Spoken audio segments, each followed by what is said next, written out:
Hello, Assalamu alaikum students. Welcome back again in Unit 9. So in previous video, we were discussing about Unit 9.1, where we have discussed the theoretical aspects of the definitions, the theoretical background of business cycle.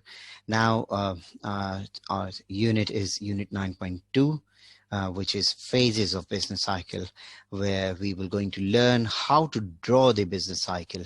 And once we understand this, how to draw the business cycle, we see how the fluctuation works, then we will move to Unit 9.2. So let's start our today's Unit 9.2, which is phases of business cycle. First, the recap of the Unit 9.1 business cycle definition. The business cycle can be defined as the economic fluctuations such as production, trade, and general economic activities, etc., etc. The downward and upward fluctuations of real gross domestic product along its natural growth rate over a long period of time or a trend. Remember this, we are focusing on natural growth rate or sustainable growth rate of long-term real GDP, so which creates a long-term trend line, and we see the short-term fluctuations around it. The term which he used is the business cycle or economic cycle, also known as trade cycle. And as we have discussed it earlier, that if it's a huge fluctuations, sometimes we called it as a boom bust cycle also. So let's start and draw the business cycle first. First, we draw the y-axis. So on y-axis, we're going to plot the real GDP. So the real GDP is going to be plotted on y-axis, and on x-axis, we're going to plot the time period. So this is how we were going to start drawing the business cycle. Then the long-term trend, which is the long-term trend line of real GDP. Remember this is not the average real GDP, or this is not the moving average of the real GDP. This is the estimated trend line of real GDP, and it is based on several other factors such as how much the sustainable technology will going to be in future, what the economy can sustain the growth, for example, the 2.5% or 3% or 2%, and what kind of unemployment level we're going to be there. For example, the 5%, usually the target unemployment rate. When they achieve this level, they usually called it as a full employment level. Thirdly, main focus is going to be on the inflation target, which is 2%, usually in developed countries. So all these targets will going to be there, and through this, they create a long-term trend or the long-term trend line. The short-term fluctuations around it, which is the green line, you can see. It is bouncing up and down around the blue line, which is the long-term real GDP. So this green line, which is the fluctuating around it, is the short-run real GDP. This is the actual real GDP. It may be quarterly, it may be yearly, depending on the country.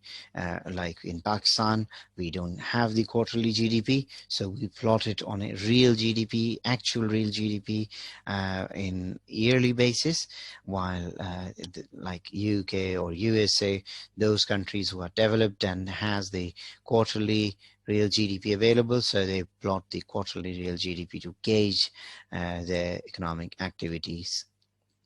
So the next level, first we have plotted the blue line and then the green line. So now we have the long-term trend and we have the short-run real GDP also.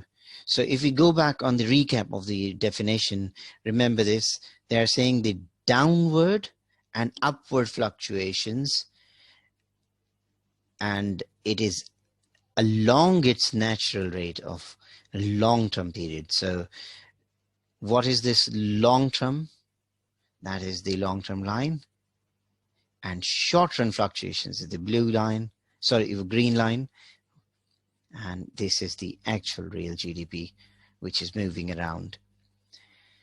So the first phase, which we're going to draw from the boom or the peak, when it's going to decline till it reaches to trough or slump, this area is known as contraction of the business cycle.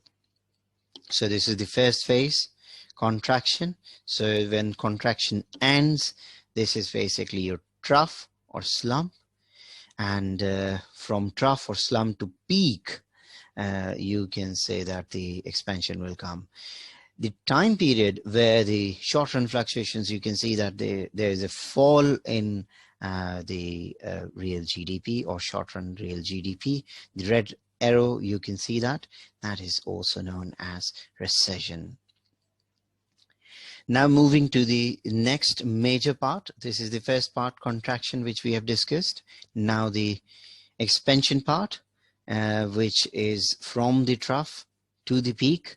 This is known as expansion, and when the trough is going to be changed to recovery, which is shown in brown color. So from the trough or the slump till the peak or the boom, there's a gap. So you can say that that's the expansion part of the business cycle. So a cycle is going to be completed from contraction to expansion, or from expansion to contraction.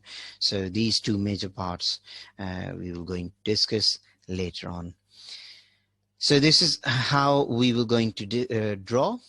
Now, one major part which we are drawing it right now, that is the positive output gap. So remember this, above the long-term trend, which is going to be shown here in the green shaded area, that is the positive output gap. Whenever the short run or short-term real GDP growth rate exceeds the estimated or the sustained long-term trend, there's an inflationary pressure in an economy at this point of time, and different types of fiscal or monetary policy or other policies is going to be there to tackle this problem and make it minimized. So the positive output gap has been highlighted with the green. So the negative output gap is going to be highlighted with the red, which is below the part of the long-term trend. And remember this, when the recession occurs and the growth rate falls below the long-term trend, that is the part which is known as negative output gap. Here, the major problem is the unemployment. Unemployment is going to be very high in this time period, and policymakers are really worried about it. So two major macroeconomic objectives has been discussed here: the unemployment and the inflation, and economic growth. You can see it here, so you can count it as 3. If you have liked this video, press the like button, comment and share it. To follow the upcoming videos, press the bell icon. Thank you.